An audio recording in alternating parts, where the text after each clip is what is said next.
In 1924, a strange man brought his dance troupe to New York City for a series of bizarre performances. His name was George Ivanovich Gurdjieff. A witness to the performance, William Seabrook, described him as a calm, bull-like man with muscles as hard as steel, in immaculate dinner clothes, his head shaven like a Prussian officer's, with a black, luxuriant handlebar mustache, smoking expensive Egyptian cigarettes, end quote. Gurdjieff stood on one side of the stage where his 40 young female dancers posed before the audience in an orchestral theater. As Seabrook and the audience of sophisticated New Yorkers watched, the dancers implemented amazing and dangerous feats that required supernormal powers of physical control. While the young women performed stunts that required supreme coordination, they illustrated the mastery that Gurdjieff had over them. At a low, almost inaudible word from him, they would race at breakneck speed across the stage, and at another word from him, they would instantly freeze in full flight, as if caught by a high-speed camera without the flicker of even a muscle, as if they were paralyzed in motion. Gurdjieff walked over to one young woman, frozen in a precarious position, and shoved her. The dancer tumbled, rolled, and arose in exactly the same position that she held so delicately a moment ago. At the climax of the show, Gurdjieff ordered the first few rows of the audience out of their seats. As Seabrook puts it, quote, "The troupe was deployed extreme backstage facing the audience. At his command, they came racing full tilt towards the footlights. We expected to see a wonderful display of arrested motion, but instead, Gurdjieff calmly turned his back and was lighting a cigarette. In the next split second, an aerial human avalanche was flying through the air, over the orchestra, down among the empty chairs, on the floor, bodies pell-mell, piled on top of each other, arms and legs sticking out in weird postures, frozen there, fallen in complete immobility and silence," end quote. When Gurdjieff gave permission, the dancers arose. The shocked audience was stunned to see that they were all uninjured, not even a scratch. The roar of applause was almost matched by the cries of astonishment. Welcome to Patterns of Supernatural Phenomena.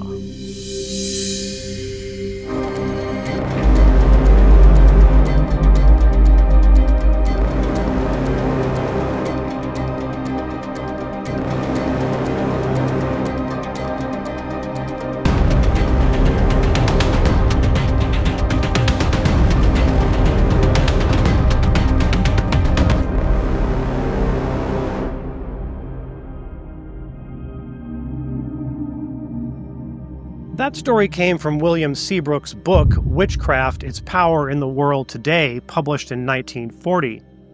Seabrook was an occultist, explorer, cannibal, and journalist, and one of the few sources on George Gurdjieff who was not also one of his followers. Any examination of the Enneagram of Personality must begin with George Gurdjieff. But if you've never heard of the Enneagram of Personality, let me give you a brief rundown on what it is. I first ran across the Enneagram in 2014 when visiting a friend who was planting a church in San Francisco. He gave me a flyer with a strange symbol on it and told me that a major church in San Francisco was using it for their counseling ministry as well as leadership training for their pastors and elders. I took one look at it and said, "Well, it's a cult." He asked me how I knew this. I pointed to the symbol of the Enneagram. I knew this symbol from my reading about Gurdjieff, who was an occultist. There are many ongoing discussions about the nature and origin of the Enneagram of Personality. You might have heard of it as a personality test like Myers-Briggs. It has taken the world by storm, being used by corporations, universities, psychologists and psychiatrists, leadership coaches, and increasingly religious organizations. It has become tremendously popular in the Catholic and Protestant churches, even endorsed by Russell Moore, former head of the public policy arm of the Southern Baptist Convention, dean of the School of Theology at the Southern Baptist Theological Seminary, and currently the editor-in-chief of Christianity Today. Used by psychiatrists since the 1970s, the Enneagram personality test characterizes individuals into 9 distinct personality types. Each type is associated with a basic fear, basic desire, and certain behavior patterns. The test uses these fears, desires, and patterns to describe an individual's underlying motivations, capturing a range of behavior for each personality type and giving an individual insight into their psychological state. It is helpful for gaining insight into what drives one's behaviors. The Enneagram, coming from the root Greek word enneia for 9, and gram meaning drawing or figure, is a 9-pointed symbol made up of a circle, a triangle, and an irregular hexagram. In a debate with Marcia Montenegro, Todd Wilson, co-founder of the Center for Pastor Theologians and author of The Enneagram Goes to Church, Wisdom for Leadership, Worship, and Congregational Life, described the Enneagram of Personality thus, quote, "The Enneagram is a personality typing system with 9 different personality types, and there are layers for how to think about that, the theory of personality that's embedded in the Enneagram system. But the gist of it is 9 different personality types organized around thinking, feeling, and doing. How it is that you put together those 3 dimensions of human experience and life, and the different way you put those together shapes your personality. It's 9 different ways of seeing the world, or 9 different ways of navigating the world," end quote. In the same debate, Marcia Montenegro of Christian Answers for the New Age and co-author of Richard Rohr and the Enneagram's Secret characterized it another way, saying essentially that the Enneagram is not a personality test or typing system, but a way to discover your true self or true essence, and that the 9 types stand for false constructs, the conditioned you, that you have accumulated false constructs about yourself that make up a false identity. You are supposed to work through this false identity with the help of the Enneagram in order to discover your true identity or your essence. Russell Moore, a guy I generally have respect for, frames Christians who think the Enneagram comes from occult origins and reject it for those reasons are the same kind of fundamentalists who think that the Harry Potter books are satanic and a gateway to witchcraft. Todd Wilson claims Christians who think the Enneagram is evil are the same kinds of Christians who reject evolution, something he claims science has established without a doubt. He characterizes himself as a sophisticated Wheaton College graduate and a theologically educated Christian who accepts truth in science wherever he finds it, which includes the Enneagram. Well, I'm a theologically educated Wheaton College graduate too, so let's take a look and see who is right. Wilson presents the Enneagram pretty well as it is popularly understood, as the 9 points representing 9 personality types. These are flexible and vary somewhat depending on who is utilizing the system. Unlike Myers-Briggs, the Enneagram of Personality cannot be copyrighted, so it is often referred to by practitioners as open source. I will be using the list from the Enneagram Institute, but other teachers have their own variations. 1 is the reformer, the rational idealistic type, principled, purposeful, self-controlled, and perfectionistic. 2 is the helper, the caring interpersonal type, demonstrative, generous, people-pleasing, and possessive. 3 is the achiever, the success-oriented pragmatic type, adaptive, excelling, driven, and image-conscious. 4 is the individualist, the sensitive, withdrawn type, expressive, dramatic, self-absorbed, and temperamental. 5 is the investigator, the intense cerebral type, perceptive, innovative, secretive, and isolated. 6 is the loyalist, the committed, security-oriented type, engaging, responsible, anxious, and suspicious.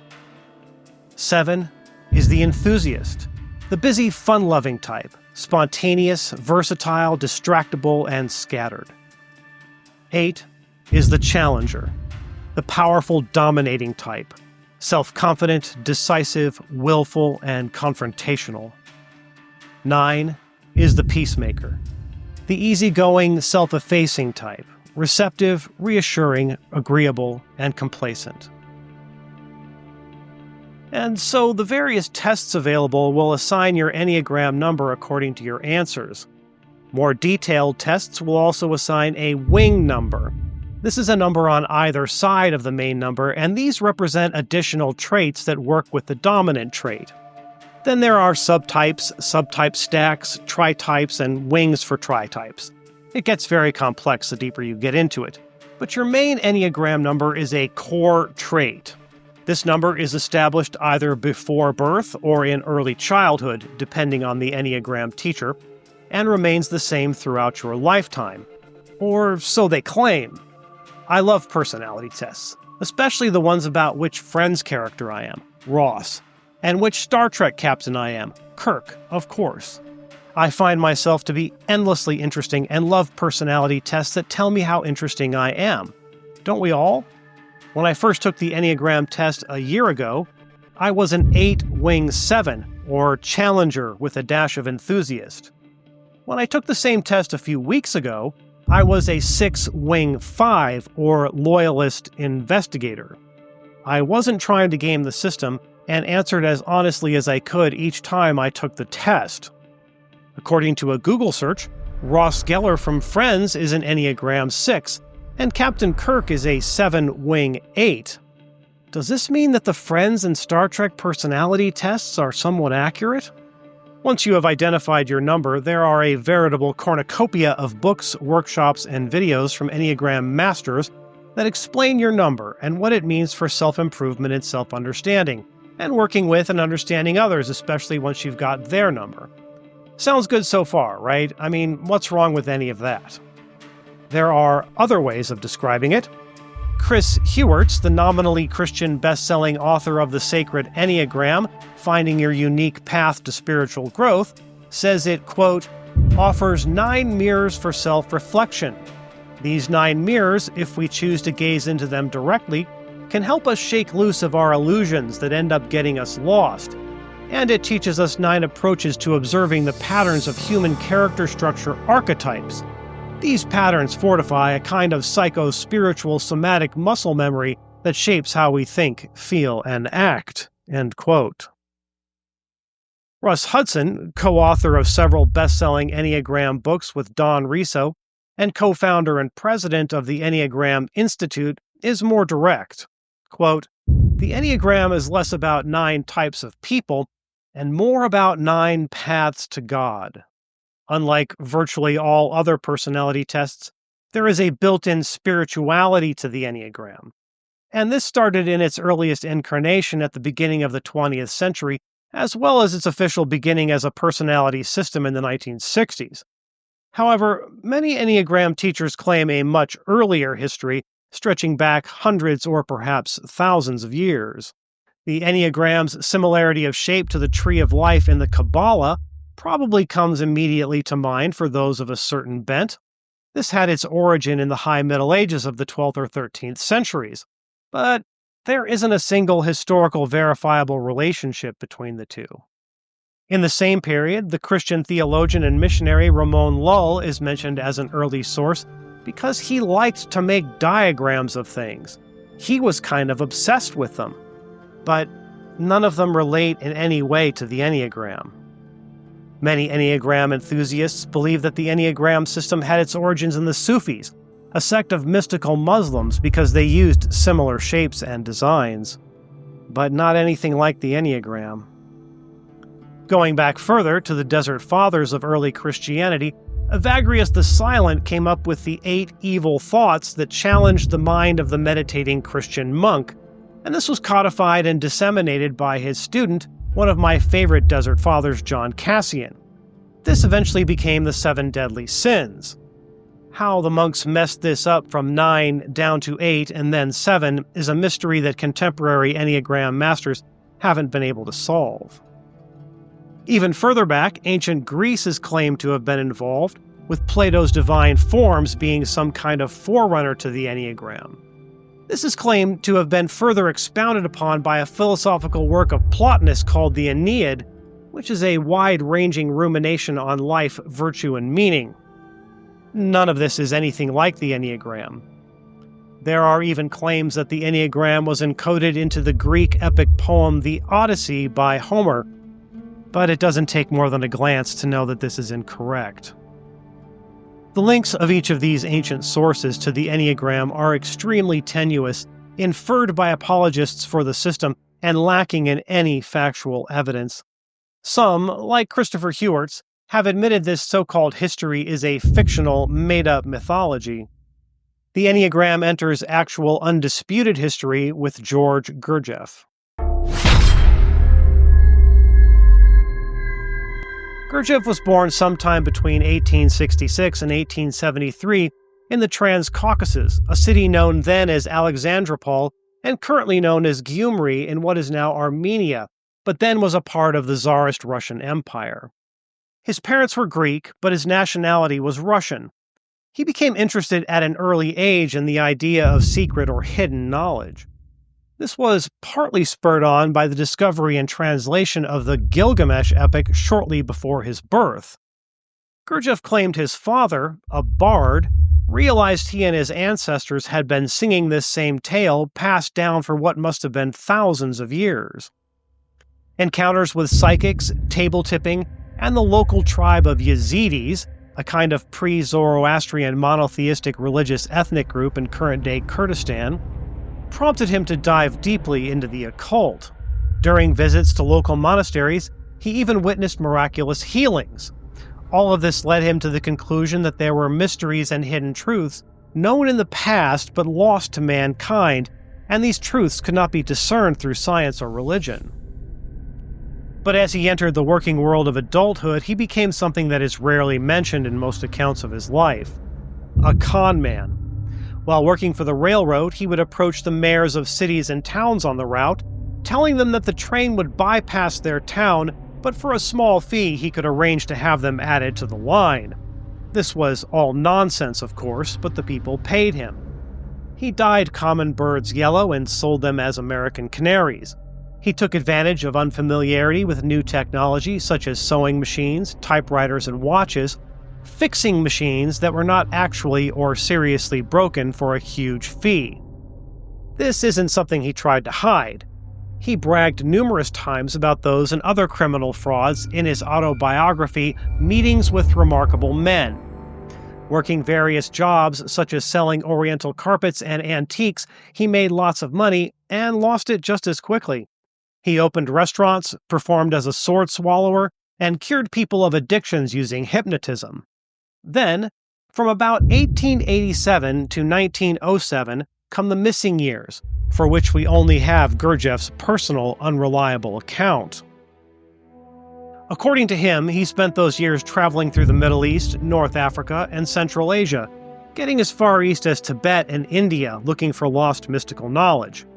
Along the way, he met and traveled with various seekers of truth, or the remarkable men in the book's title. But it is well understood now that this autobiography is allegorical, or to put it another way, completely fictional instead of a factual account. So what was Gurdjieff really doing during those 20 missing years? This was the era of the Great Game. The Great Game was a kind of 19th century analog of the Cold War. The British and the Russian empires were jockeying and maneuvering for control of Central Asia. There were military interventions, extortionate diplomacy, covert actions, strategic assassinations, and much, much more. It ranged from the steppes of Central Asia to the deserts of the Middle East to the mountains of Tibet. And George Gurdjieff was probably a secret agent for Russia. As a multilingual con artist with a gift for hypnosis, he would have made the perfect intelligence-gathering operative. J.G. Bennett, a British academic and author who worked as a consultant for British intelligence, knew Gurdjieff and wrote a book about him.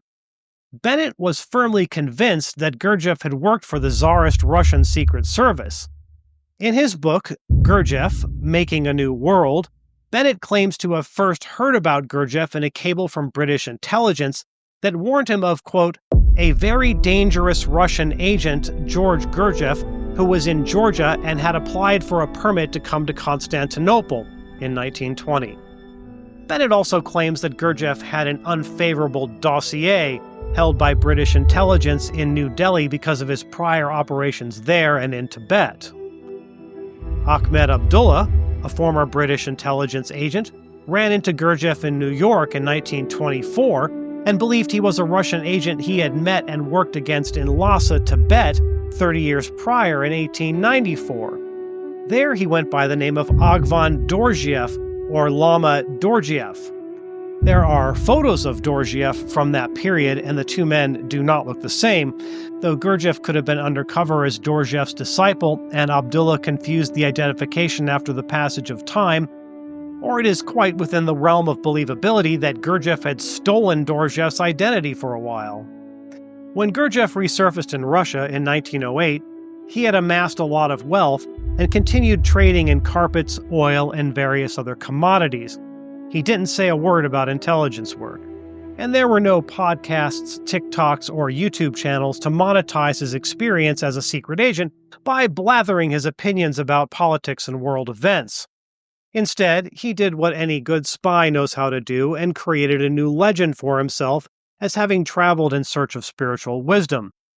He began to synthesize bits and pieces of religious mysticism into a school which he called the Institute for the Harmonious Development of Man. When World War I broke out, followed by the Bolshevik Revolution, Russia and its territories became inhospitable for a wealthy capitalist conman, and by 1922 he had settled in France, where he refounded the Institute for the Harmonious Development of Man. As we will see, founding some type of esoteric school is one of the best ways to monetize your spiritual teaching, and it is a pattern that will repeat in the history of the Enneagram of Personality. It was in 1916 he coined the term Enneagram for this symbol, and by the 1920s he was claiming that he had discovered it, or learned or rediscovered it, in Afghanistan or Turkestan at a Sufi monastery of the Sarmong Brotherhood, or Court of Bees, a secret society dating back to 2500 BC in Babylon. This group is so secret today that only a few others have claimed to contact them over the last 100 years. They are so secret that no compelling evidence of them exists at all, leading those kindly disposed towards Gurdjieff to call them allegorical, and those less biased to use the term fictional. I'm just going to say he was lying and made them up to give his teaching an aura of ancient authority. At the time, though, it was unfalsifiable, and as every spy and con man knows is necessary, the Court of Bees was a great story. Along with the Enneagram, he claimed to have learned mystical dancing and psychic powers from the Sarmong Brotherhood. He taught that the Sarmonis used the Enneagram for divination, or seeking knowledge of the future, as well as a tool for personal transformation. He said of the Enneagram, quote, "The Enneagram is a universal symbol. All knowledge can be included within the Enneagram, and with the help of the Enneagram, it can be interpreted," end quote. Much like Madame Blavatsky and the Theosophists who predated Gurdjieff by decades, he claimed to be in contact with a world brotherhood of spiritual masters and their demiurgic essences that transmitted knowledge to him and his students for spiritual advancement. This was secret knowledge, not intended for mass consumption, but only to be shared with those passionately seeking hidden truth. This hidden truth was passed from teacher to teacher, from master to master through secret societies and brotherhoods over thousands of years. Only a few were privileged to access this hidden knowledge, or gnosis. This is a kind of knowledge that comes from personal experience. It is mystical or esoteric knowledge that can only be gained by direct participation with the divine. Or to put it another way, one couldn't get it through the Bible, the Torah, or even the Quran, the Vedas, the Book of Mormon, or any other teaching that was meant for general populations. In Christianity, various forms of Gnostic teaching are among the earliest heresies, not just for their direct rejection of Jesus as God become man in the flesh, dying for our sins and rising again, but for their claims of exclusive and hidden truths that one must achieve through intense study and work. The essential elitism of Gnostic teaching was at odds with the Christian teaching of the equality of all mankind before God and the simplicity of salvation through faith in Jesus Christ, without mystical works or secret practices. Unlike the good news of Jesus Christ, Gurdjieff's variation of gnosis is incredibly complicated, so much so it is impossible to explain here, but it involves planets as living creatures, worlds existing on multiple levels, or what we would call today dimensions with different vibrations, and human beings existing primarily and mainly to create a kind of mental vibration to feed the moon. While some of his followers today claim feeding the moon is allegorical, it's clear that Gurdjieff did not mean it entirely as some kind of metaphor. Personally, I'm not keen on being food for the moon, and prefer the Westminster Catechism that man's chief end is to glorify God and enjoy Him forever, but that's just me. Margaret Anderson, in her book The Unknowable Gurdjieff, described his teaching as a contrast between essence and personality. Quote, "Essence is the material of which the universe is made. Essence is divine, the particle of God in our subconscious called conscience." End quote. The essence is the I, and the personality is the mask made to hide your essence. Quote, "It's practically impossible for anyone to arrive at his essence, but by slow and patient work, essence can be developed. It's developed by conscious effort." End quote. Gurdjieff called his variation of gnosis and derivation of theosophy the fourth way, or the work. This contrasted with what he defined as the other three ways: the fakir, or the Sufi Muslim ascetic, the monk, or the way of Christian prayer and contemplation, and the yogi, the Hindu or Buddhist way of physical and mental control. Gurdjieff correlated these with the body, the emotions, and the mind, respectively. His fourth way, on the other hand, quote, "is never a permanent way. It has no definite form, and there are no institutions connected with it. It appears and disappears, governed by some particular laws of its own." The fourth way combines all the other ways. Quote, "When a man attains will on the fourth way, he can make use of it because he has acquired control of all his bodily, emotional, and intellectual functions. And besides, he has saved a great deal of time by working on the three sides of his being in parallel and simultaneously. The fourth way is sometimes called the way of the sly man. The sly man knows some secret which the fakir, monk, and yogi do not know." End quote. Gurdjieff never systematized the fourth way and did his work primarily with individuals, but his premise was simple: that all people are asleep or sleepwalking through life, that their personality, or the inauthentic physical, emotional, and mental bodies, have become divorced from their divine body, essence, or soul. Their essence must be reawakened to give the moon a good meal. Or as Colin Wilson put it in The Occult, A History, quote, "We fall into a habitual mode of life, which means that our day-to-day activities become so repetitious that the robot in the subconscious can go off duty. One's inner world becomes as habitual and predictable as one's outer life." End quote. And the best way to reactivate the inner life, Gurdjieff felt, was through discomfort, misery, or pain. To that end, he had his followers perform back-breaking repetitive work, or dancing in difficult maneuvers until exhaustion. He abused them verbally. In rages, he humiliated them. He forced vegetarians to eat meat. He forced his followers to drink alcohol until they were drunk, and he himself drank constantly. The purpose of this was to increase self-consciousness until the mind was in a constant state of heightened perception of objective reality, to get through the inauthentic personality and awaken the essence. While Gurdjieff's methods may not be embraced by current Enneagram masters, at least publicly, this goal of increased self-consciousness is still a core aspect of modern-day Enneagram of Personality teaching.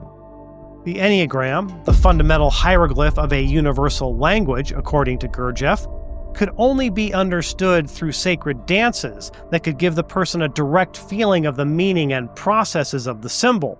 But, quote, "systems and schools can indicate methods and ways, but no system or school whatever can do for a man the work that he must do himself. Inner growth, a change of being, depend entirely upon the work which a man must do on himself." End quote. For Gurdjieff, this included sleeping with his attractive female students. He is believed to have fathered at least 7 children with his numerous mistresses. In addition to alcohol, he used cocaine, hashish, and opium for spiritual effect to change his state of consciousness. Drug use is another pattern that will reappear in the history of the Enneagram of Personality. And his practices of ultimate self-consciousness or self-realization gave him actual spiritual power. According to witnesses, he could communicate telepathically with people and could induce, let's say, ecstatic physical responses in unwilling women through manipulation of his breathing, to name just a couple of examples. His influence continues to this day in many other occult areas, including UFOs. Whitley Strieber, the famed novelist who popularized alien abduction through his autobiographical book Communion, is a follower of Gurdjieff and practitioner of the Fourth Way.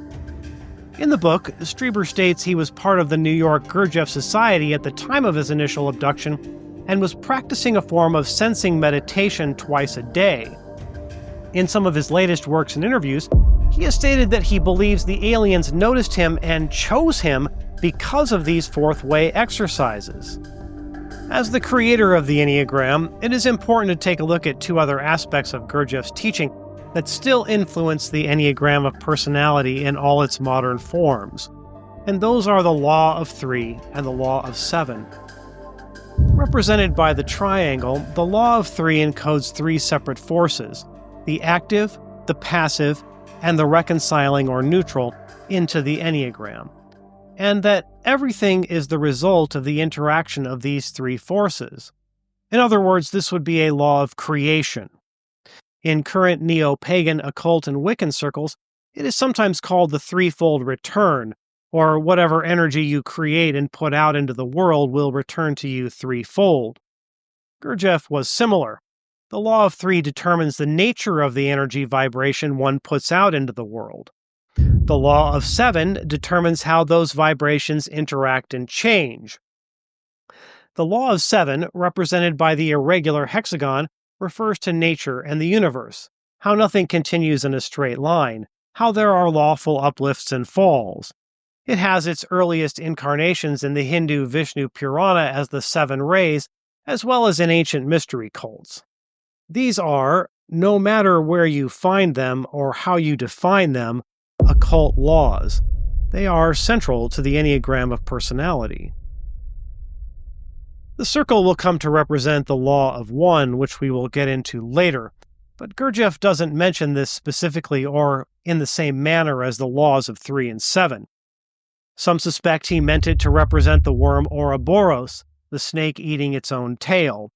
This is a truly ancient symbol appropriated by Gnosticism, Hermeticism, and alchemy, and has to do with the eternal renewal, or the cycle of life, death, and rebirth, the transmigration of souls and reincarnation. Gurdjieff wasn't a big fan of reincarnation, and considered it only an approximation of the truth. Gurdjieff does talk about the idea that there is only one law or force, which is the will of the Absolute at the highest vibrational level. This isn't God as Judeo-Christian culture would think of him. The Absolute is the starting point of a descending octave of 7 worlds, with each world having a different rate of vibration. Though Enneagram teachers say Gurdjieff related the circle to God or the divine, I can't find where he did this. Perhaps I missed it. It is also said that Gurdjieff didn't use personality types, but this isn't strictly true. According to the anonymous authors at the Ocean Moonshine 9 website, quote, apparently Gurdjieff was working with a system of personality types. It seems to have involved blending the 3 primary types, physical, emotional, and mental, into 12 basic types symbolized by the astrological signs of the zodiac. These were then divided into the 27 human types, which Gurdjieff says were known in ancient times. Finally, the 27 were further subdivided into 72 types. End quote. If you are acquainted with the Enneagram of Personality, all of what I'm saying will sound more or less familiar as it is still part of the Enneagram today. There is no legitimate scholarly historical evidence for the Enneagram prior to George Ivanovich Gurdjieff, and his work is clearly the basis for all that follows in the development of the modern Enneagram of Personality. Gurdjieff died of cancer in Paris in 1949, and was buried in the cemetery at Avon, France. After Gurdjieff, the Enneagram moves from France to South America.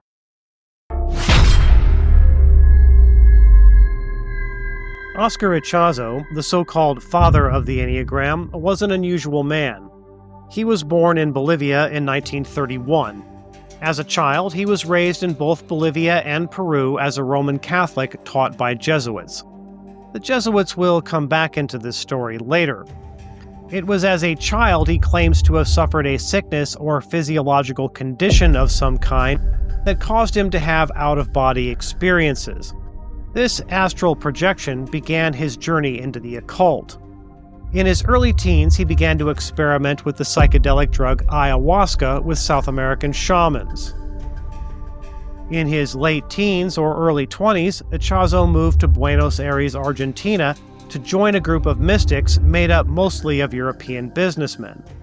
Ichazo was essentially the apprentice of the group, which studied yoga, tarot cards, the Kabbalah, meditation, spiritual writings, consciousness raising, and the works of Gurdjieff, especially regarding the Enneagram.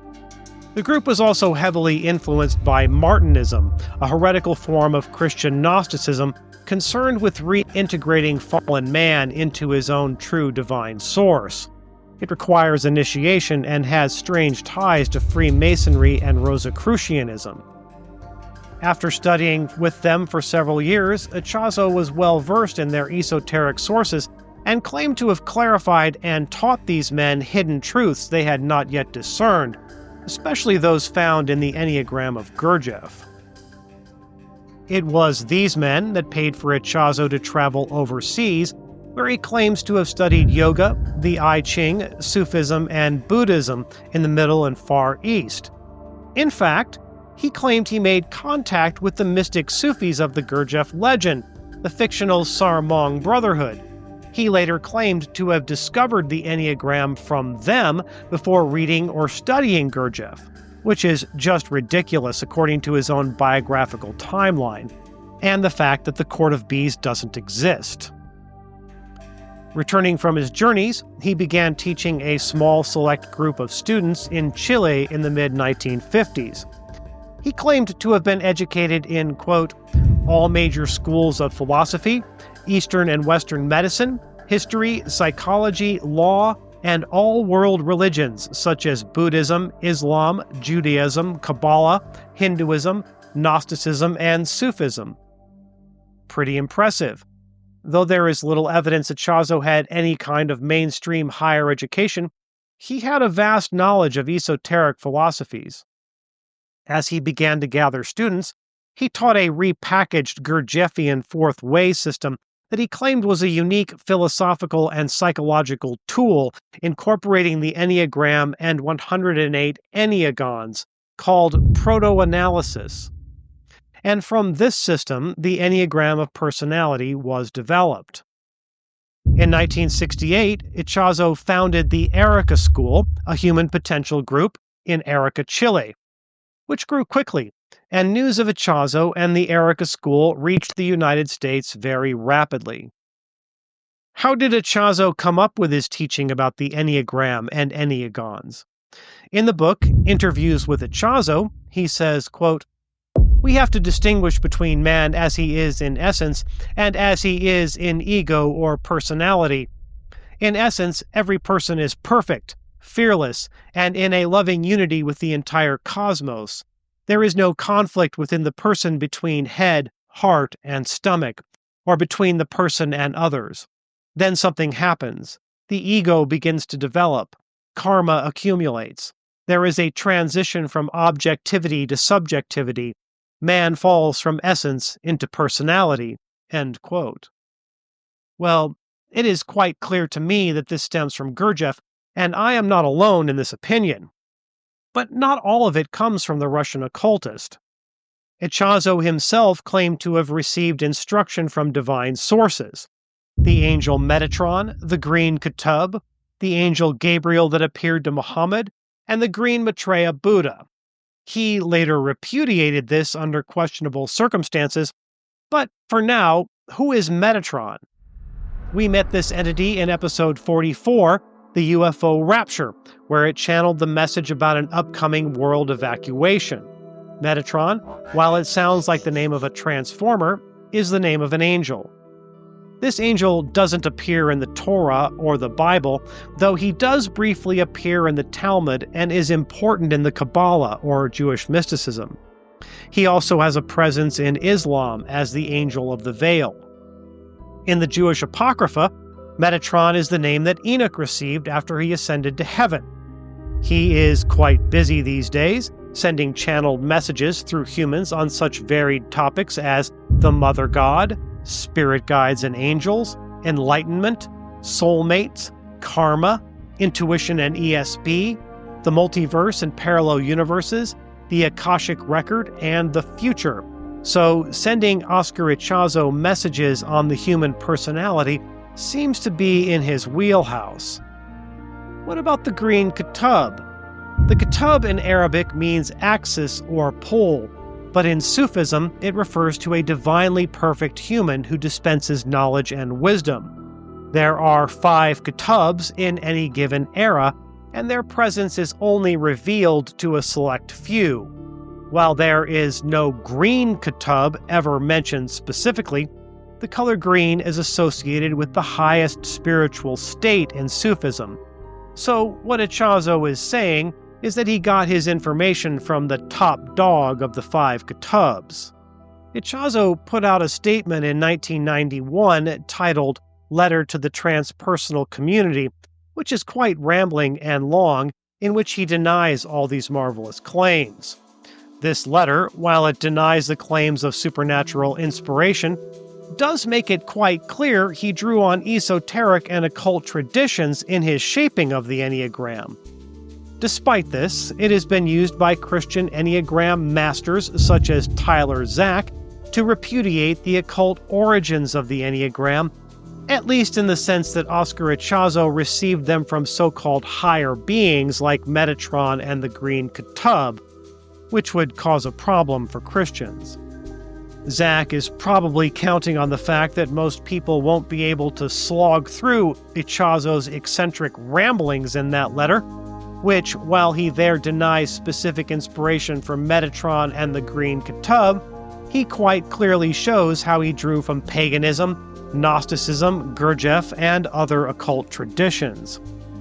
But this letter also contradicts what Ichazo was previously recorded as having said and taught about his inspiration. In the Erica training by John C. Lilly and Joseph E. Hart, published in 1975, it says, quote, "On the highest level of consciousness, man is aware only of God, not of himself. Only when he comes down to the next level does he become aware of what he can understand of the divine plan and of the cosmos. On this level, he may receive instructions from the higher entities, such as Metatron, the prince of the archangels, who has given instructions to Ichazo. Below Metatron are the archangels and angels, who are the guardians of the Sephiroth of the Kabbalah. These may be contacted by the group through meditation and mantras, and they, in turn, send baraka, spiritual or divine energy, upon the group. Ichazo has stated that he is in contact with all previous masters of the school because he is now a master and in the line of succession. He is helped and guided by them. The interior master of all Ericans is called the Green Ketub. He may or may not make himself known to individual Ericans depending on the stage of development of the student. Also, it is possible to be in touch with all enlightened ones past and present." End quote. This kind of instruction and meditative practice was at the core of what Ichazo was teaching prior to and after the founding of the Erica School in Arica, Chile in 1968. It is still part of their training today. The many books and seminars available for purchase have the goal of, quote, "awakening our innate awareness of the integrality of our process as a human being and our union or theosis with the divine. This awakening prepares us to attain the state of perfect presence of the absolute transcendent divine." End quote. In 1988, in his book letters to the school, Ichazo claimed, quote, "I didn't receive the Enneagons from anybody. They came to me, 108 in all, as in a vision, showing their internal relationships with complete clarity in 1954 in Santiago, Chile. Since then, they have never required any correction or change. I never considered them my invention, but a discovery as scientific discoveries are, with exactly the same qualifications of being verifiable and objective. They reflect something real in human nature itself. We feel that the categories have been discovered rather than invented." But then, in the letter to the transpersonal community in 1991, he contradicted himself, quote, "They came to me, 108 in all, as in a vision, showing their internal relations with complete clarity in 1954 in Santiago, Chile. Not only am I the holder of the beginning of this tradition, but also, as can be absolutely and concretely proven, the 108 Enneagons and the entire system in all its terms have been developed by me only and exclusively, and I am more than ready to publicly contest it." So, why would Ichazo deny what he clearly taught for decades and encouraged others to practice as part of his proto-analysis and Enneagram teaching? Well, he certainly didn't have in mind placating the fears of Christians and churches using the Enneagram of Personality. This change was because he was embroiled in a lawsuit in which he was trying to claim authorship and obtain copyright over the Enneagram in the late 1980s and early 90s. By then, there were several successful books published on the topic, and he wasn't getting any of the money from them. He lost this lawsuit in 1992 because he had previously and publicly claimed the Enneagram was a description of reality based on facts. The court ruled that reality and facts can't be copyrighted, but the court did find that he was the primary creator and source of the Enneagram of Personality. In episode 43, The Spear of Destiny, we discussed how Trevor Ravenscroft won his lawsuit in 1978 against author James Herbert by claiming supernatural sources for his work, and the court ruling that therefore Ravenscroft's work was fictitious. Having the court declare the Enneagram fictitious was not at all the outcome that Ichazo wanted, even if it helped him win. So he denied his previous claims of spiritual inspiration for legal reasons, and this has been latched onto by Christian apologists for the Enneagram as repudiating its occult origins. At best, this is ignorant or disingenuous, and at worst, this is a knowing distortion of the truth. It is, however, impossible to escape Ichazo's black magic at the heart of the creation of the Enneagram, even for Christian apologists. In a 2018 article in the trendy semi-evangelical Relevant magazine, Chris Hewerts basically acknowledges and affirms Ichazo's original claims of divine revelation by Metatron. This article, The Rise of the Enneagram, is an uncritical promotion of the system, but this little gem was allowed to slip through. Quote, "By way of explanation, Hewerts talks about the mystic origins of what we now know as the Enneagram, which began with Oscar Ichazo, a Bolivian teacher who received the wisdom of the Enneagram in a dream. He went into sort of a 7-day divine coma," Hewerts explains. "It was essentially a hallucinogenic prayer, and he said that during these 7 days, this angel came to him and exposed Ichazo 108 different what he then called Enneagons. So this angel comes and gives him 108 Enneagons, or now what we call Enneagrams." Relevant magazine, to their shame, completely ignores the occult meaning of this statement and the fact that Oscar Ichazo was, by any normal definition of the word, an occultist. Despite Oscar Ichazo muddying the waters on his sources of inspiration, he had for decades prior claimed Metatron spoke to him personally and told him to place the deadly sins on the points of the Enneagram. This was a problem since there were traditionally only 7 deadly sins, but Metatron helped him come up with 2 more. Using this, as well as other occult teachings, his Erica school became a center for learning techniques for consciousness raising and an ideology to relate to the world in an awakened way, which again sounds a lot like Gurdjieff. Oscar Ichazo moved his Erica school to New York, where it still exists today. He passed away at the age of 88 on his estate in Hawaii in March of 2020. But in 1969, Ichazo met the man who would bring the Enneagram to the United States and lead to its explosion of popularity, Claudio Naranjo, MD, a former research associate at the University of Chile Medical School, as well as at UC Berkeley, and a lecturer at the Esalen Institute in California. Ichazo's proto-analysis Enneagram is quite different than the popularized Enneagram of today. He never intended for it to become popular the way it did. It was to be a revealed secret, only unveiled to his initiates and serious students, who paid him a lot of money for those secrets. To oversimplify, Ichazo's system was complex, and the focus was much more on the negative. Instead of nice things like personality types, it began with Metatron's 9 sins, rebranded as ego fixations. 1. Resentment. 2. Flattery. 3. Vanity. 4. Melancholy. 5. Stinginess. 6. Cowardice. 7. Planning. 8. Vengeance. And 9. Indolence. It then follows up with traps that each type falls into, and then solutions for each type. If I am a 6-wing 5, I'm a loyalist with a dash of investigator. That sounds cool. I admit, I like that. But being a coward with stinginess, I'm not loving that description of me.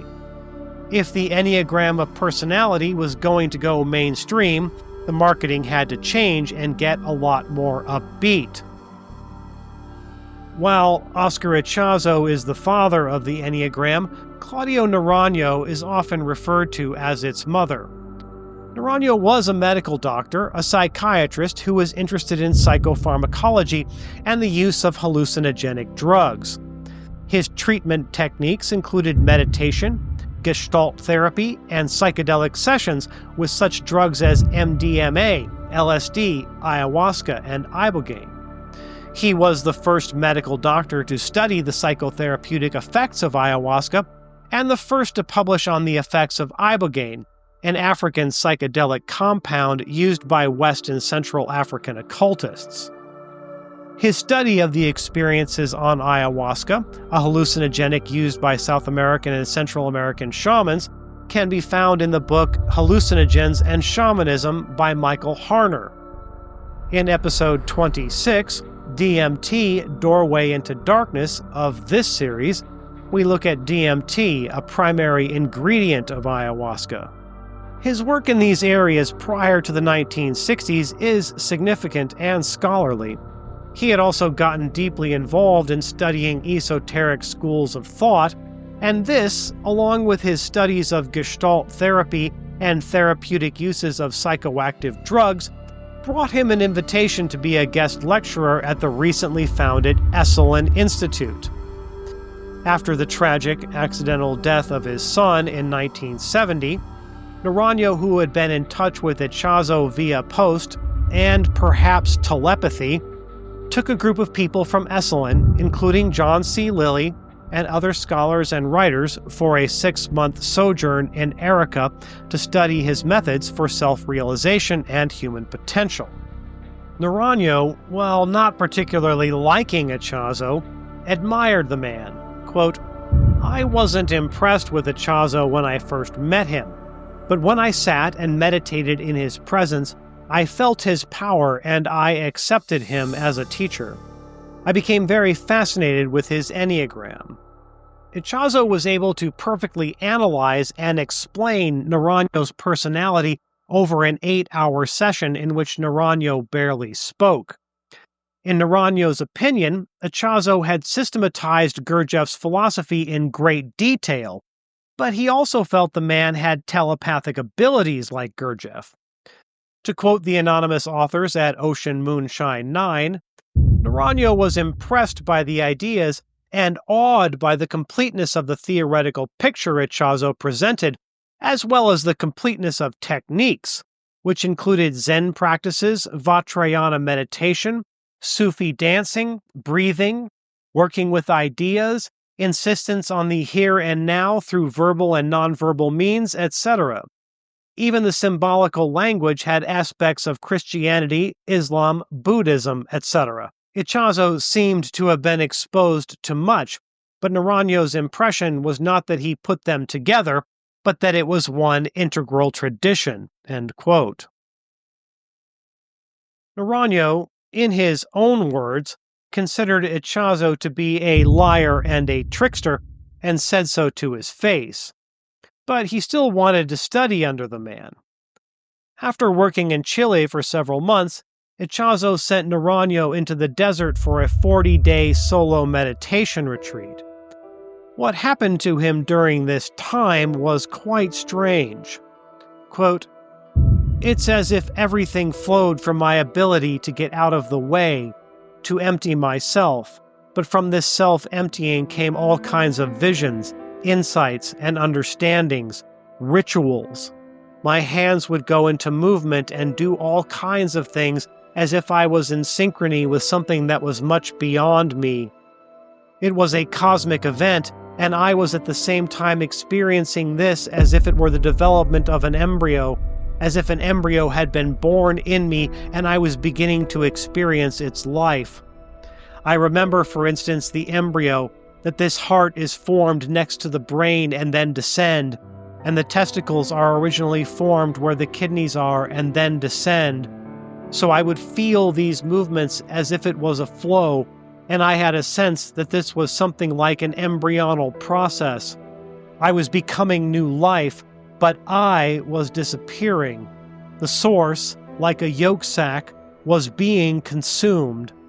This seminal experience marked the true beginning of my contemplative life and of my feeling of inner guidance." End quote. A Christian might interpret his experience as spiritual in a different sense, or perhaps Naranjo was consumed from the inside as food for the moon. Oddly, Naranjo and Lily relate that Naranjo was kicked out of the Erica group after this event, with Ichazo telling people that Naranjo had gone into the desert with delusions that he was the second coming of Jesus Christ and thought he was above and better than the community. So Claudio Naranjo went back to California and to the Esalen Institute and began teaching what he had learned in Chile. He long intended to bring together spirituality and psychology, and the Enneagram was the perfect tool for that task. It was central to his teaching. It was during this time in the early 70s that Naranjo generated what would become the modern Enneagram of Personality. And he specifically claimed he did this through a process called automatic writing. Much has been said by Christian Enneagram apologists about this claim of Naranjo's. It is indisputable, so it must be dealt with. The Christian Enneagram masters say he is referring to a free flow of thought, free writing, a simple process of clearing the mind to write creatively. Free writing is a creative exercise that I used myself when I was younger. It is an uncritical recording of all ideas that flow into your mind. When working on screenplays, this meant ideas for scenes, lines of dialogue, and aspects of character. If you are doing it correctly, it can be a great help, but it is inherently disorganized and disjointed. This is not what automatic writing is, nor is this what Naranjo meant. Another name for automatic writing is spirit writing, and it is quite ancient, especially in the Far East. In the West, it came into use by our old friend John Dee, the 16th century court magician who practiced it to channel Enochian angels. Spirit writing was integral to the discovery and practice of Enochian magic. But automatic writing really came to the foreground of popular attention during the late 19th and early 20th centuries with the spiritualist movement. Spirit mediums went into trances and let pen move across paper without their conscious minds being involved at all. Some today describe this as a way to access your deepest subconscious mind, but that is not the most understood definition, which is going into a trance and allowing another spirit to move and communicate through your hand. Automatic writing is a form of mediumship, akin to spoken channeling or even the Ouija board.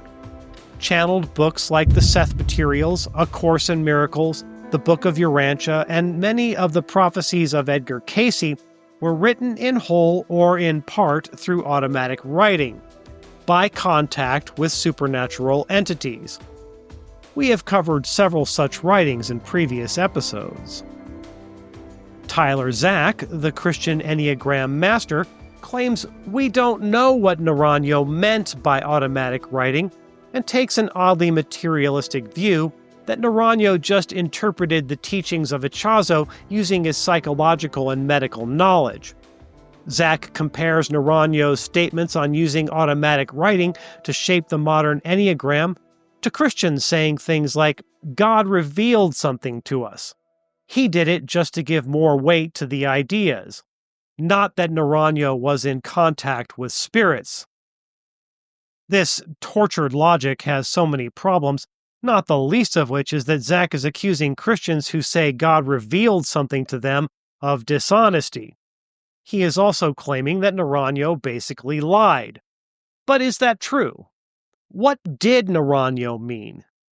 For that, we need to take a look at the Esalen Institute, where Naranjo had been deeply involved throughout the 1960s as both a student, particularly of Fritz Perls, father of Gestalt therapy, as well as a lecturer and teacher of others.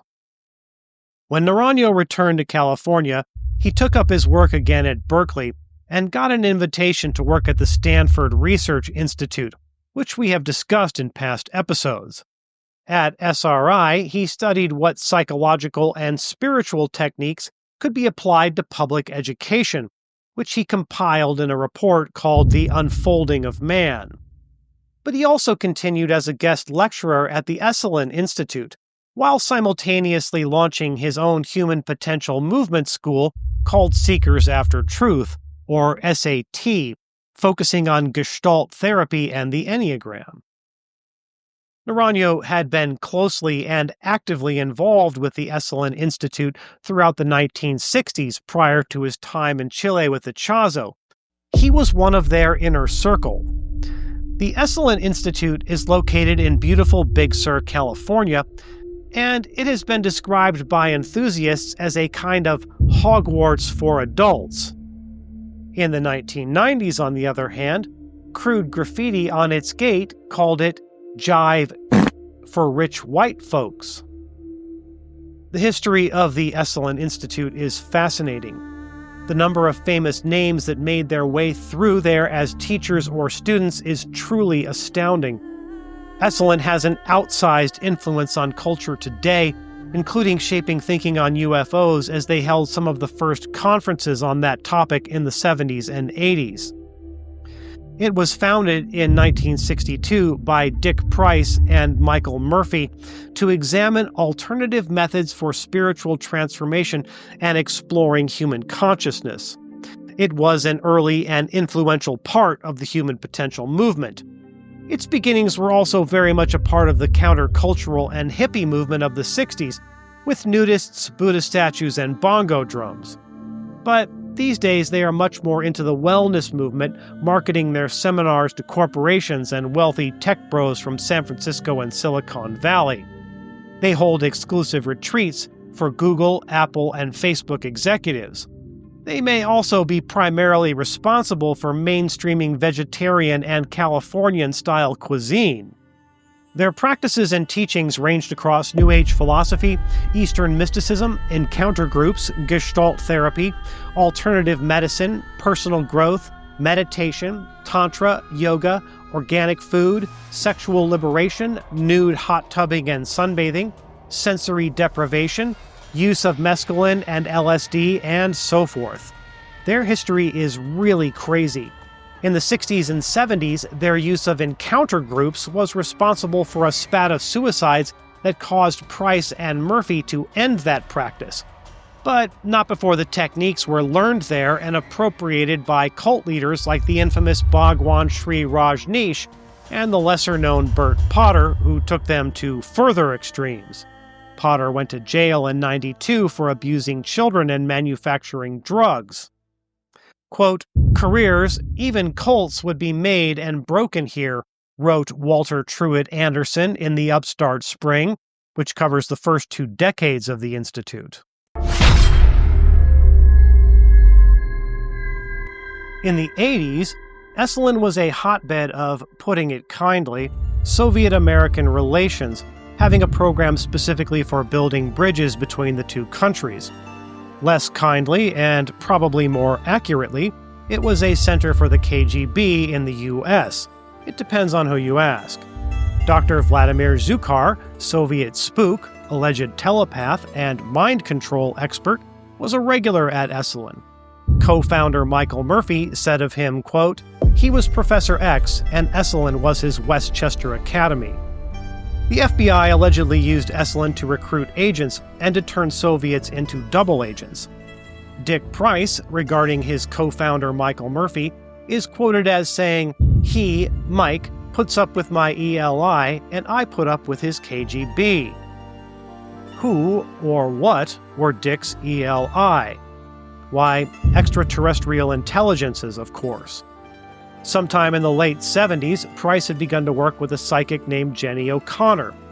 When they met, she channeled beings called the Nine, who gave him information about the time he was hospitalized in a mental institution.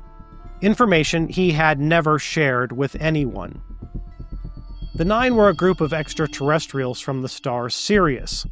To quote the Nine are a thriving group of disembodied souls who love Esalen and enjoy it in eternity. Jenny O'Connor communicated with them through automatic writing. For a while, the Nine were on the Esalen masthead as directors on the board. They led seminars, and Dick Price used them, via Jenny's automatic writing, to make administrative decisions, including who to hire and fire. We will run into the Nine from Sirius several more times in future episodes. Dick Price was tragically killed, as many are who serve beings such as the Nine, by a terrible and random accident. While hiking in Hot Springs Canyon, a huge boulder broke free and fell. As it crashed down and shattered, a 200-pound fragment of the rock flew through the air, improbably striking Price and killing him instantly. The Esalen Institute is so weird, so insane, and so incredibly influential still today, I haven't even scratched the surface of the strangeness of this place. As far back as the 60s up to this century, Esalen included and encouraged spirit-driven automatic writing. Despite what Christian Enneagram masters want people to think, Claudio Naranjo also knew what he was saying when he claimed the modern Enneagram came to him through automatic writing. It is hard for me to understand the excuses Christian Enneagram gurus make to explain away this clear occult connection as anything other than deliberate deception or a stunning level of ignorance. Naranjo brought back the seeds of the Enneagram and planted them in the fertile, arcane soil of Esalen. In a matter of decades, it would grow beyond his wildest imagination. By now, whether you use the Enneagram of Personality or not, you've got to be wondering how in the world did a system rooted so clearly and deeply in the occult make its way into the Christian church today? Here we come back to the Jesuits, the Society of Jesus. In the early 1970s, a group of Jesuits, including Father Robert Oakes, went to the Esalen Institute and studied under Claudio Naranjo. What were a group of Jesuits doing studying at a powerful, darkly mystical, occult center like Esalen? That is a great question that I don't have an answer to. They certainly weren't sharing the gospel of Jesus Christ. Instead, they studied the Enneagram of Personality and took it back with them to their seminary in Chicago. There, it was taught in the Jesuit School of Theology, where Oakes was a professor. Students that learned it included Don Riso and Father Mitch Pacwa. Don Riso left the seminary before taking vows and co-founded the Enneagram Institute, another school, writing best-selling books on the topic, as well as further developing the Enneagram of Personality and creating the first personality tests. Oakes would leave the seminary shortly after spreading the Enneagram and became a teacher at Naranjo's Seekers After Truth School. Father Mitch Pacwa taught the Enneagram of Personality to Father Richard Rohr and practiced it for nearly 20 years before becoming a savage and vocal critic of the Enneagram. It is his work that thoroughly established the link between the modern-day Enneagram of Personality and the occult foundations in Gurdjieff, Ichazo, and Naranjo. He also viciously destroyed the myths of the ancient origins of the Enneagram. Without his work, I wouldn't have been able to create this episode. His short article, Tell Me Who I Am, O Enneagram, is linked in the description. I suspect his continued work, writing and speaking on the topic, is a kind of penance for teaching it to Richard Rohr, who became the most prominent apostle to the Christian Church of the gospel of the Enneagram of Personality.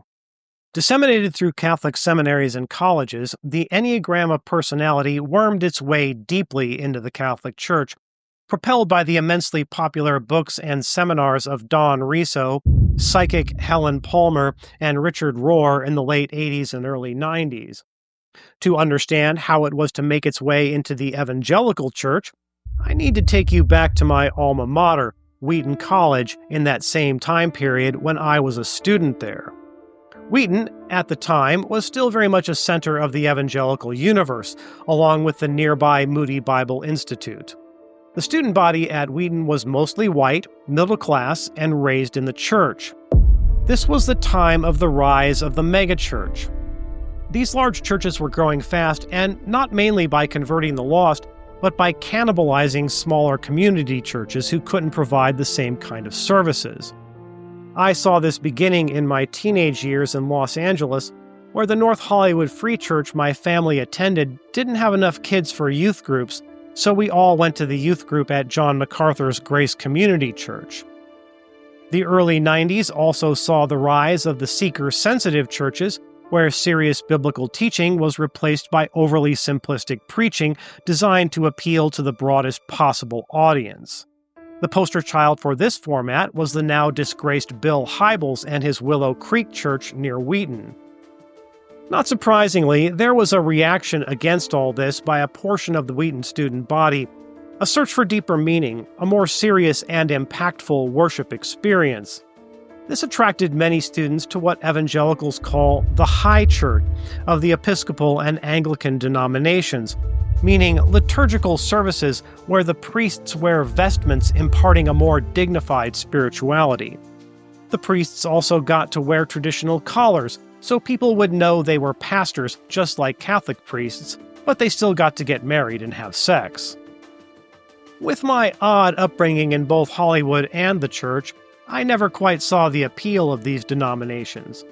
I found the high church as vacuous as Willow Creek. I just had to stand up and sit down a lot more often. But I wasn't immune to the longing for a deeper spirituality, especially as I watched the increasing commercialization of Christianity.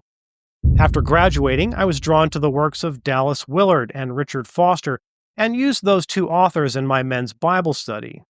Through them, I was exposed to the Christian mystics, such as the Desert Fathers and others. I spent a lot of time studying and practicing ancient disciplines of discipleship, such as biblical forms of meditation, including meditation on the Word of God, fasting, spending time in prayer, and solitude. Throughout the 90s, the megachurches continued to grow and their biblical teaching continued to decrease. Pop culture Christianity made authors into millionaires and pastors into celebrities, and the hunger for deeper experiences also continued to grow in my generation. In response, the so-called emerging church movement gathered steam. It initially focused on reaching the unchurched, dealing with postmodernism, and caring about social justice. None of which is wrong, just that how they went about it was kind of delusional. It was into this metaphysical evangelical vacuum that the sucking chest wound of spirituality that is Richard Rohr appeared. I ran into his work in the late 90s or early 2000s and immediately found him appalling. I won't be able to hide my intense dislike of his work, so I figured I just better cop to it up front. Rohr, born in 1943, is a Franciscan priest. He began publishing books in 1986 and also founded a school in Albuquerque, New Mexico called the Center for Action and Contemplation. Yes, another school. He was, by that time, deeply involved in using the Enneagram of Personality, and by the early 90s had published 2 books on the topic. This, along with his works on mysticism, quickly made him a favorite among emerging church leaders. Publishing more than 30 books, various articles, and teaching numerous seminars, Rohr has made no secret of what he believes. First, he is a panentheist, not a pantheist, though the difference is as trivial as the 2 extra letters. Everything is divine. God is in everything, but also transcends it. He has clearly and unequivocally stated this. He believes in the non-duality of creation, that God is one with creation, that there is no distinction between God and creation, and that the first incarnation of Christ, or the cosmic Christ as he calls it, is creation itself. He states that Christ is another name for everything. This means, according to him, that there are no saved or unsaved people, and that the Enneagram is more important than the Bible or the Gospel. The main use for the Enneagram is, quote, for the struggle with our capital sin, our false self, and the encounter with our true self in God, end quote. What Rohr means by this is that at the center of ourselves, our essence is our true self, which is untouched by sin. What Rohr is expressing through his syncretization of Christianity and occultism is basically the law of one. We talked about how the symbol of the Enneagram encodes, by the design of Gurdjieff, the occult laws of 3 and 7, but the circle these days is understood to encode the law of 1. Christian Enneagram teachers want people to think this is about God and the divine, and it is, but not in any way that is Christian at all. The law of 1 was given full expression in the recently resurgent Ra material channeled in 1981 through a medium. To quote the Law of 1 website, the Law of 1 material is a series of 106 conversations, called sessions, between Don Elkins, a professor of physics and UFO investigator, and Ra speaking through Carla Ruckert. Ra states that they are a 6th-density social memory complex that formed on Venus about 2.6 billion years ago. Ra says that they are humble messengers of the Law of 1 and that they previously tried to spread this message in Egypt with mixed results. Ra goes on to say, quote, I am Ra. The Law of 1, though beyond the limitations of name as you call vibratory sound complexes, may be approximated by stating that all things are one, that there is no polarity, no right or wrong, no disharmony, but only identity. All is one, and that one is love, light, love, the infinite creator. End quote. It doesn't take a theology degree to see that the Law of 1 and the panentheism of Richard Rohr are opposed to the gospel teaching of Christianity, that God is separate from his creation, that we are separated by sin from the perfect holy God and can only come to God the Father through the blood of Jesus Christ shed for us on the cross and by his resurrection. which Rohr redefines and diminishes, stating basically that the only real sin is in thinking we are separate from God in the first place, and that the cross was not a judgment on sin by God, but an act of solidarity with creation. Rohr calls it at-one-ment, which is a nonsense phrase, but one that rejects the atonement. Rohr believes that Jesus was a manifestation of the universal Christ, that Jesus died, but Christ arose not as a bodily resurrection, but a flash of light, which untied the Christ consciousness from a time and place.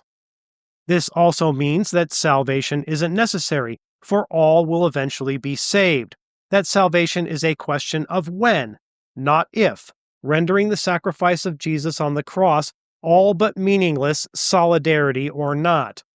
This is just warmed-over Gnosticism and microwaved occultism.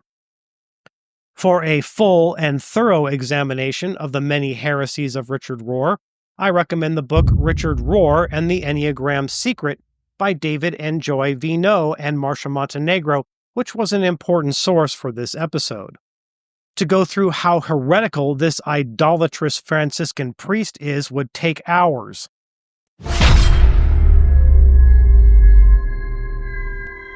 Rohr became a mentor to two major, now former, pastors in the emerging church movement. Brian McLaren, who currently works at Rohr's CAC school, and my old friend and Wheaton compatriot Rob Bell. Both McLaren and Rob were exposed to the Enneagram in the early to mid-2000s. On the first episode of the Enneagram-focused The Typology podcast in 2017, Rob shared how he discovered the Enneagram at a Dominican center in Grand Rapids, Michigan. He was going there in 2003 for spiritual direction when he heard about, quote, a mystical medieval way of thinking about what it means to be a person or something like that. He states that something about it grabbed him, and something about it rang true to how the universe is. Rob and McLaren were extremely influential in the American church in the early 2000s, and by the end of the decade, they were firmly under the teaching and spiritual influence of Richard Rohr and the Enneagram. They had introduced the Enneagram to their churches.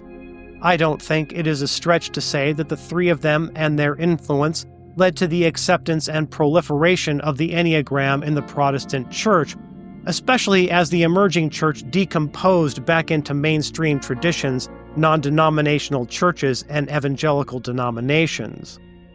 Shortly after this, in the 2010s, Susan Stabile and Ian Crone published a book through InterVarsity Press. This was followed by Zondervan publishing the book by Chris Hewards. Publisher Thomas Nelson soon followed suit. This virus-like infection has by today penetrated churches that 30 years prior would never have accepted such a thing uncritically. I hear that it is even used at Wheaton and promoted by Moody Bible Institute. Churches consider it a discipleship tool. Oh wait, I'm sorry, they don't use that term anymore. Spiritual formation tool. Prominent and important leaders such as Russell Moore of Christianity Today use it, and by use give approval of it. When I started researching this episode, I had a basic understanding of the Enneagram of Personality and its occult origins. But it was a way weirder journey than I expected, and many details had to be left out. But I think I have demonstrated that the Enneagram of Personality has unquestionably occult origins and was created by occultists through occult contact with supernatural beings. The idea that someone like Russell Moore uses it, I find as shocking and uneducated as if I walked into his office at Christianity Today and found that he used a Ouija board for his prayer time, tarot cards for his Bible interpretation, and the I Ching to receive divine prophecy. But these days, who knows?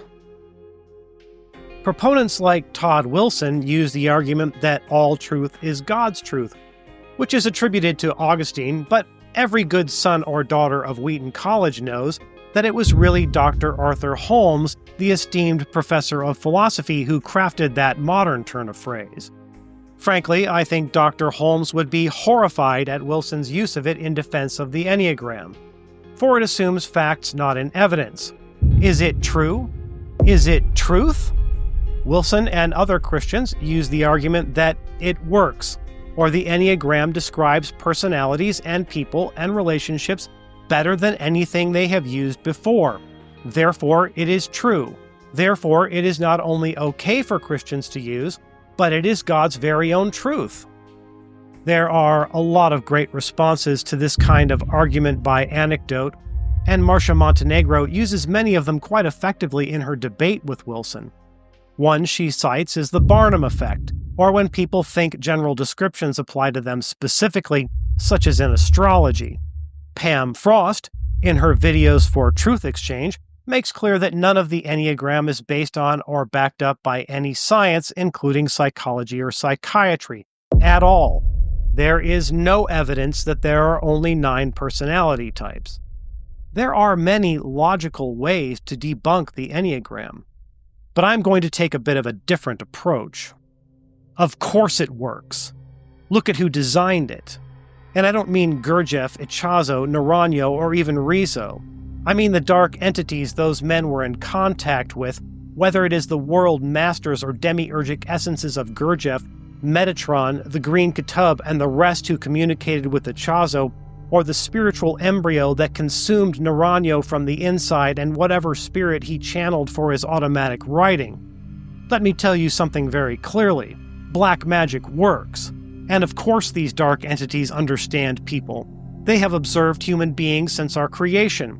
They know us better than we know ourselves. Christian apologists for the Enneagram scream, "the genetic fallacy," or "you can't judge an argument or idea based on its origins." We shouldn't reject the Enneagram as the powerful and helpful tool that it is, just because it has quote-unquote New Age origins. There are exceptions to the genetic fallacy, though, such as when the origins may show a potential bias or conflict of interest. Is there a conflict of interest between those who created the Enneagram of Personality and those Christians who would try to utilize it? For this, we need to understand the true purpose of the Enneagram of Personality.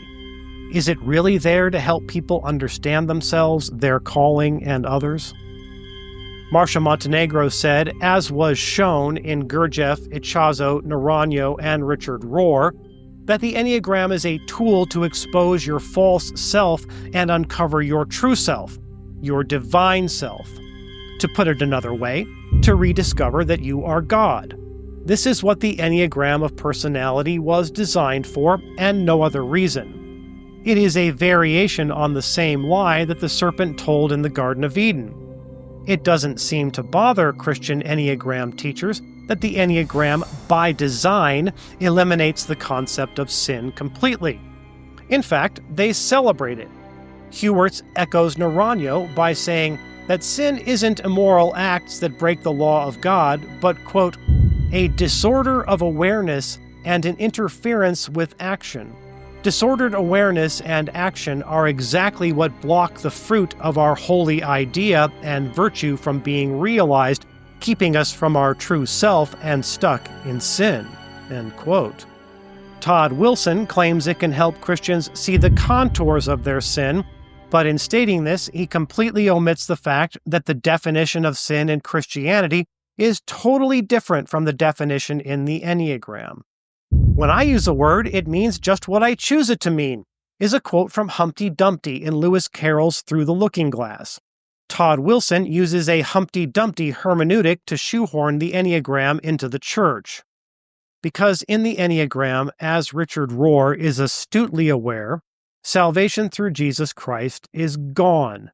Salvation in the Enneagram is done by healing ourselves from our false identities and finding our true identity, which is that we are divine, part of God, at one with God, and have been all along. Sanctification becomes spiritual formation.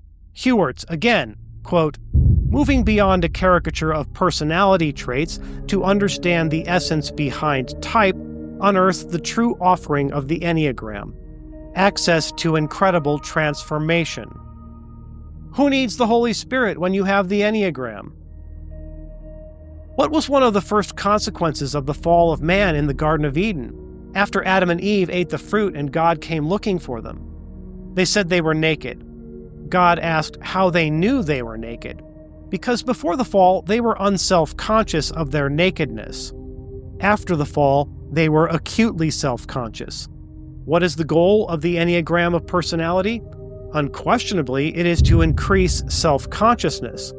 And this does increase power. We saw that with Gurdjieff and Ichazo. To that end, the Enneagram of Personality is incredibly self-focused.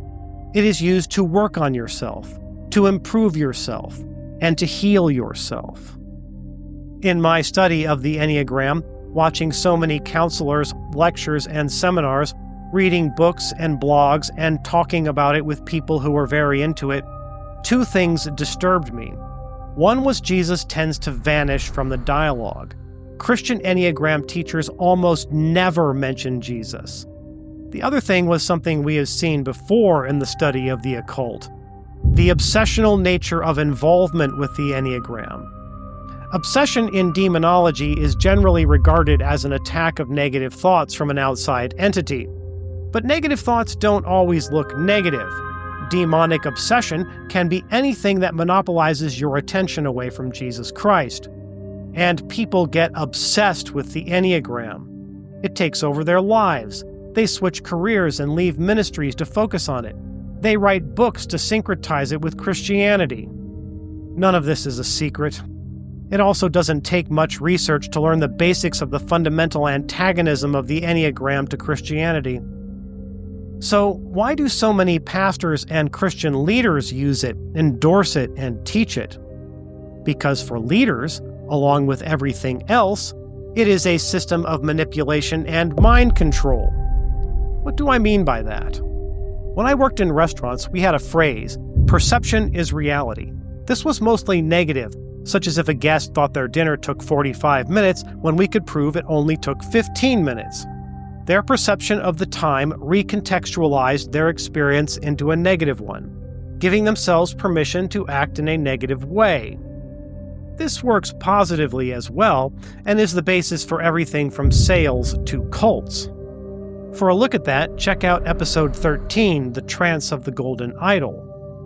But have no doubt, it is manipulation, even if it is manipulation you find favorable or due to yourself. Mind control, from sales to cults, starts with achieving agreement. Once I agree that the Enneagram number accurately defines me, my perception of myself has been altered.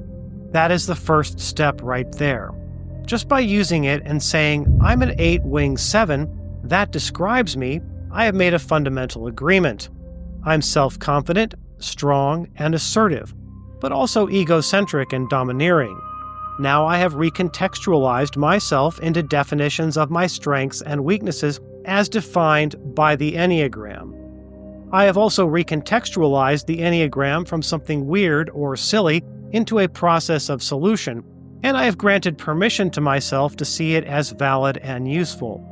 It is very subtle, sure, but it is a process of mind control. Believing that it gives insights into others gives permission to use it to, manipulate others into achieving your ends. Though pastors and Christian leaders wouldn't care for that phrasing. One of the things Father Pacwa talked about was how people began to use the Enneagram to manipulate others by knowing their number, thus their fears, weaknesses, and desires. He said it became a major problem in their seminary. So of course leaders like it, because they can try to use it to get people to do what they want. And it is effective. I heard someone say quite proudly that Richard Rohr told him that he was the only healthy 7 that Rohr had ever met. Well, guess what 7s like and need? Specific praises. I mean, I think everyone likes that, but Rohr was operating on an agenda when he spoke to that person using knowledge he gained from that person's Enneagram profile in order to keep that person under his spiritual influence and control. When Oscar Ichazo kicked Claudio Naranjo out of the group in Chile, this action mystified everyone around them, including Naranjo. But the reason is obvious to me. Ichazo recognized Naranjo as a master, an adept, if you will, in his own right. Ichazo realized that Naranjo would never fully commit to him as a student, even as Ichazo used his proto-analysis and knowledge of Naranjo from the Enneagram to try and achieve that goal. So Ichazo kicked him out, but not before sending him away for a few weeks and then bad-mouthing him and mocking him behind his back while he was gone. This was manipulation to mitigate the growing influence of Naranjo. Whenever you see a leader mocking or deriding a group of people, they are doing this as a means of thought control, as a kind of mass mind control through controlling perceptions. They are saying those people are stupid, their opinions are worthless, and their thoughts shouldn't be considered. So when you hear Russell Moore dismissing concerns about the Enneagram as the same thing as Christians who think Harry Potter books are satanic, he is trying to make opposition to a spiritually evil tool he wants to use look ridiculous. He wants anyone who objects to the Enneagram to look silly, unserious, foolish. Moore's comparison is blatantly manipulative, appealing to emotion, and lacking in logic or theology. He must diminish the occult origins of the Enneagram by mocking those objections in order to justify his continued use of it. I read Harry Potter. I also read Gurdjieff, Ouspensky, Ichazo, and Naranjo. There is an enormous difference. Don't let Russell Moore tell you any different. But he says he is a type 4, which are dramatic, self-absorbed, temperamental, and more controlling than they want to admit. He's trying to control perception of his use of the Enneagram. See how easy that is? To use the Enneagram on others, or on yourself, requires a massive amount of self-consciousness. This is where I see a huge disconnect between modern Christians who conflate New Age mystical practices like so-called centering prayer with the Enneagram and the actual practices of ancient Christian mystics. Those ancient Christian mystics were not focused on themselves. Their meditative practices were for the sole purpose of knowing Jesus Christ and becoming more like Him. They weren't holed up in caves trying to change negative thought patterns. They were thinking about Jesus, studying the Word, and praying for others ceaselessly. Evagrius Ponticus didn't come up with the 8 evil thoughts as some kind of psychological tool. They were a progression of spiritual temptations that a monk faced as they grew older and drew closer to Jesus Christ, which was the only goal. Evagrius didn't want monks to identify their core sin, understand the motivations and patterns associated with it, actively work to counterbalance their negative tendencies by focusing on the positive qualities of their sin and its integration path using self-awareness to make conscious choices that lead to personal growth. He would have thought that was garbage and gibberish. He used Scripture, which is the sword of the Spirit, to fight those battles. Evagrius learned that from Jesus, because that is what Jesus did when he was tempted by Satan.